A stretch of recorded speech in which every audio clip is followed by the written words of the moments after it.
Okay, let's dive right in. We're about to explore a philosophy with a title that's, well, it's a direct challenge to how pretty much all of us live our lives. Stop caring how you feel. So, let's just kick things off with a question that gets right to the heart of it all. Are your feelings lying to you? According to the material we're looking at today, the answer to that is a hard, resounding yes. And here it is, the core thesis, laid out plain and simple. Feelings are the trap. Feelings are soft. Feelings are weak. The idea here isn't that emotions are a compass to guide you. No, it's that they're an obstacle you have to overcome. And that idea leads us straight into our first section, the feeling trap. We're going to look at why your emotions, more often than not, actually betray your biggest goals and become your own worst enemy. So, the whole idea here is this concept of surrender. The source argues that when you give in to feelings like, "Ugh, I'm just too tired," that's not some small decision. It's a massive act. It's basically surrendering your entire future for just a tiny moment of ease. So why are feelings seen as the enemy here? Well, this slide really breaks it down for us. They don't care about your future. They don't care about your family or your legacy. The idea is that they have only one single agenda, and that's finding immediate comfort right now. So, that begs the question, right? What's the real price we pay for always choosing comfort? Well, the answer leads us to our next point, the price of comfort, which this philosophy has a pretty dark name for, the graveyard of unfulfilled potential. And this, right here, this slide just nails that daily choice we all face.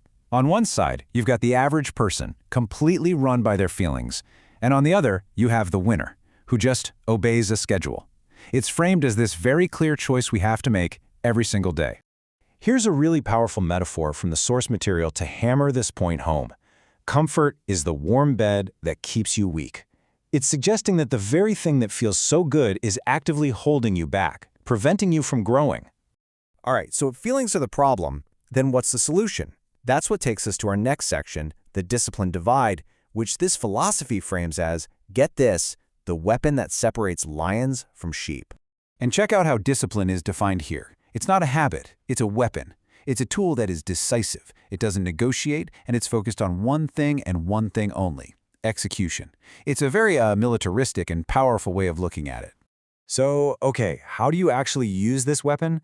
Well, the path is laid out as being brutally simple. 1, make a plan. 2, set a schedule. And 3, execute.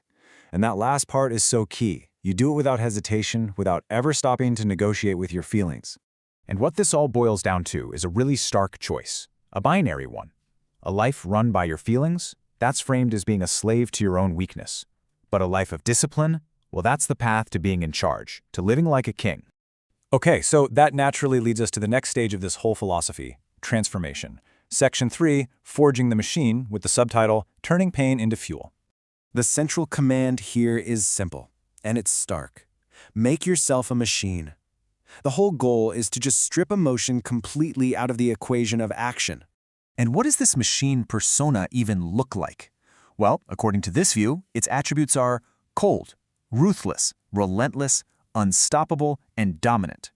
Notice what's completely missing from that list. Yeah, any hint of emotion, any hesitation, any weakness at all. You know, this brings up a pretty obvious question. What could possibly power something like this? What is the fuel for this machine? The answer is just one single, powerful word, pain. This philosophy demands a complete reprogramming of how you see pain, not as something you need to avoid, but as the very fuel that pushes you forward. And this quote just perfectly captures that whole idea.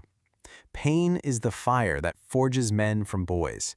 It's not a punishment, it's a tool. Struggle and hardship, in this view, are the essential ingredients for creating real strength. All right, this brings us to our final climactic section, where everything really comes together. Section 4, Action is Everything, and the subtitle says it all, the only language that matters. The argument here is that we have to blow past these 3 core lies we tell ourselves. First, stop thinking, because overthinking is a trap. Second, stop debating, because the moment you start negotiating with your weaker self, you've already lost. And finally, stop waiting, because that perfect moment you're waiting for, it's a fantasy. It's never going to come. This really boils the whole philosophy down to one core belief. Motivation is a liar. Action is real. See, motivation is presented as this fleeting, totally unreliable feeling. But action? Action is real. It's a concrete force that you can control. And really, this quote right here, it's the perfect summary of everything we've been talking about. Winners aren't made by how they feel. Winners are made by what they do. It's the ultimate statement of putting deeds way above emotions. So we're going to end this whole explainer by leaving you with one final, provocative question. This source material frames your life as a daily war against that soft, comfort-seeking voice inside of you. So the question left for you is, who is going to win?